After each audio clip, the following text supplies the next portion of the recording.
एक सपूत मिटा सकता है इतिहासों के काले धब्बे। हमारा अतीत क्या रहा है ये एक अलग बात है, क्योंकि अतीत अगर उज्जवल है तो भी प्रेरणाप्रद है, और अतीत में थोड़ी से ऊंचाव नीचाव हैं, उतराव चढ़ाव हैं, वो सही सही निष्पक्ष रूप से हम नहीं रख सकते, वो भी हमारे जीवन के लिए प्रेरणा बन जाता है। स्वामी श्रद्धानंद को आप देखिए, एक बात मुझे याद आई समय के अंतर्गत। एक व्यक्ति अपने घर के आंगन में बैठे थे, कुछ लोग उनके दरवाजे से जंगल की तरफ जा रहे थे। उसने एक दिन देखा, 2 दिन देखा, 3 दिन देखा, चौथे दिन उससे रहा नहीं गया, और वो भी उन व्यक्तियों के पीछे पीछे चला जो जंगल की ओर जा रहे थे। काफ़ी दूर जंगल में जाने के बाद देखा एक बहुत सुंदर वट वृक्ष है, उसके नीचे एक संत विराजमान है। वो सारे के सारे 10-15 लोग जाकर के बैठ गए। उन्होंने अपना प्रवचन कहना प्रारंभ किया। ये भी थोड़ी सी दूरी बनाकर बैठ गया। दूरी बनाने का एक कारण था सज्जनों। कारण क्या था कि ये व्यक्ति चोरी करता था। अच्छा, ऐसे व्यक्तियों से हम भी थोड़े से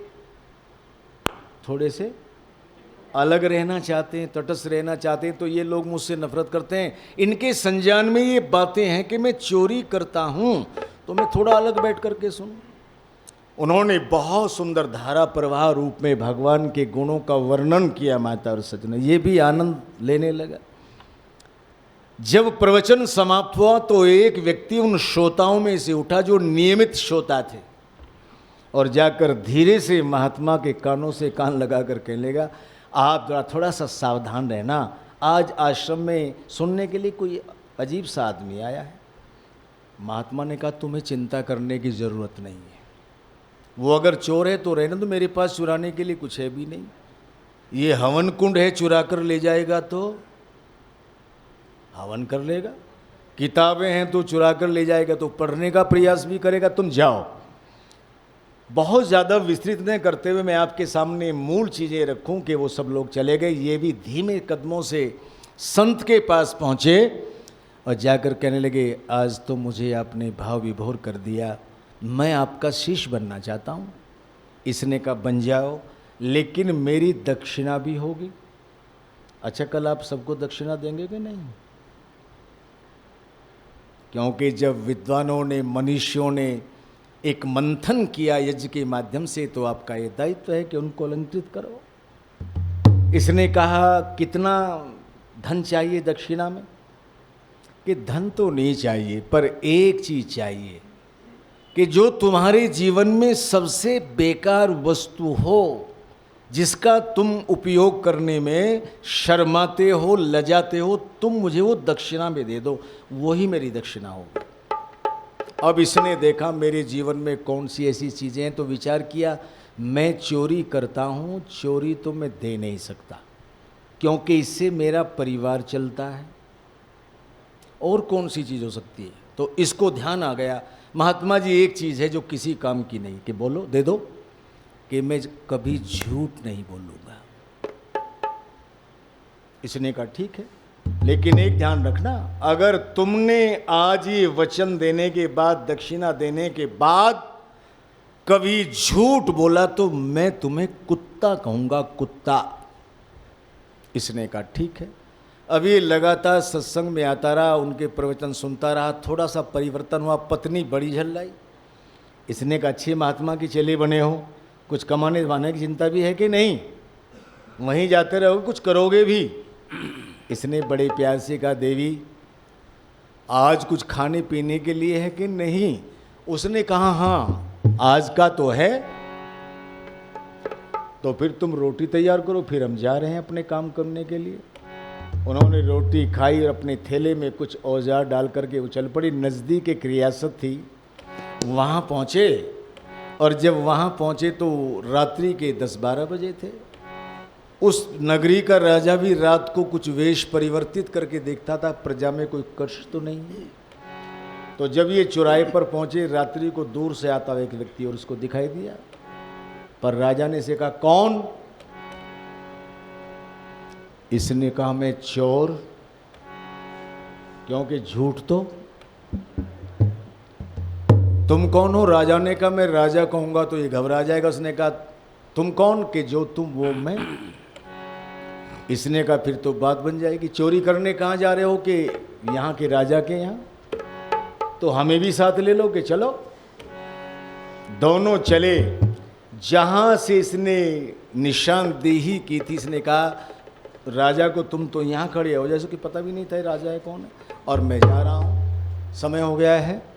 तो ये जब पहुंचा, इसने खजाने की दीवार को तोड़ा, खजाने के पास में पहुंचा, खजाने को खोला तो सोने चांदी से लबालब भरा हुआ था, पर एक छोटी सी डिब्बी में 3 लाल रखे थे। हमने नहीं देखे कैसे होते हैं, लेकिन एक कहानी है, एक अलंकरण है।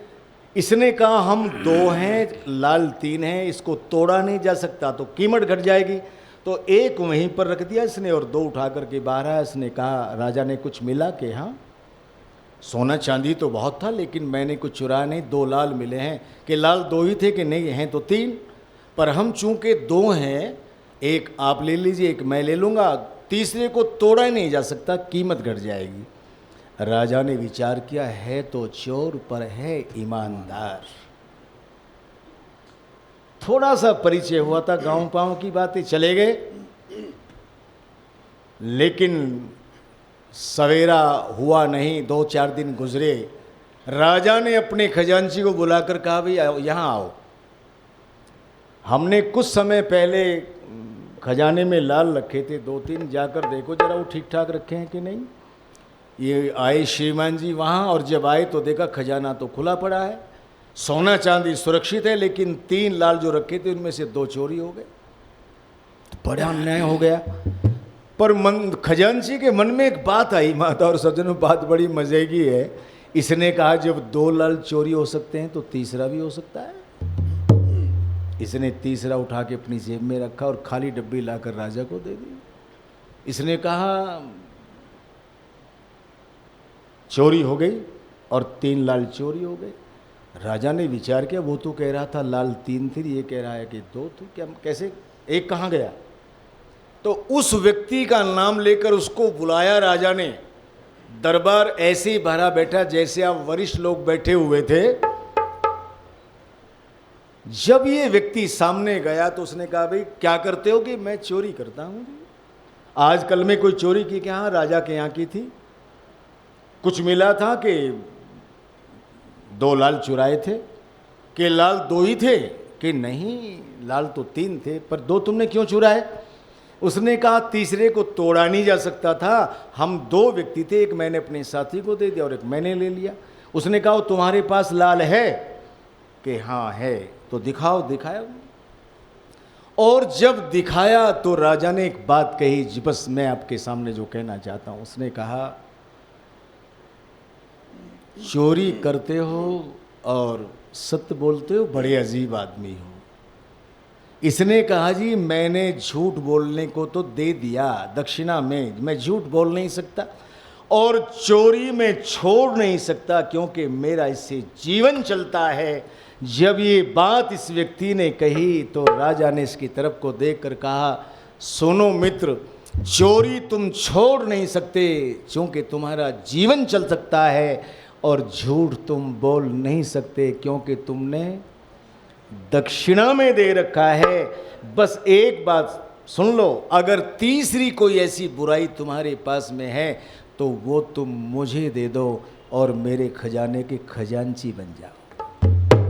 तेरे जैसा व्यक्ति, तेरे जैसा उदार, तेरे जैसा निष्पक्ष। और फिर खजांची की तरफ को देखकर कहने लगे वो तीसरा लाल जो चुराया है ना, वो तुमने ही चुराया है। राष्ट्र की बातें कह के करके तुमने जो हानि खजाने को पहुंचाई है, मैं तुम्हें इस पद से अलग करता हूं और इस नए खजांची को आज मैं निश्चित करता हूं। मैं निवेदन किया आपके सामने, नीरसा टुकड़ा शीशे का, हाथों का, बस ये परिवर्तन अगर आ जाए तो आप याजिक हैं। और एक गीत की बस एक कड़ी, क्या मैंने अधूरा छोड़ दिया था गीत?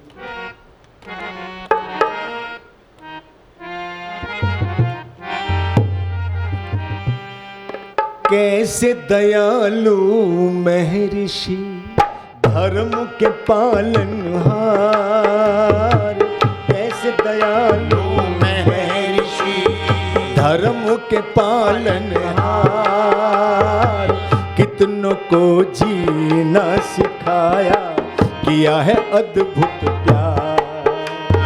कैसे दयालु महर्षि धर्म के पालनहार, कितनों को जीना सिखाया, किया है अद्भुत प्यार।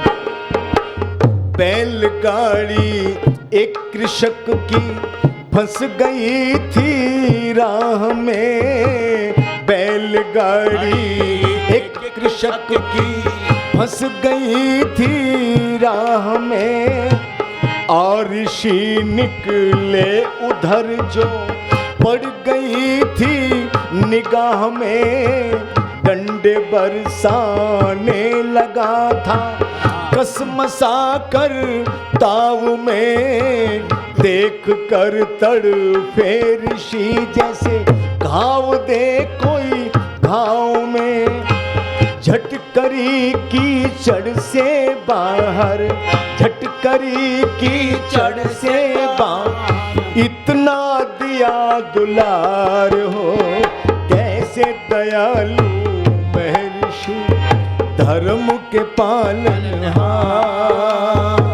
कितनों को जीना सिखाया, किया है अद्भुत प्यार।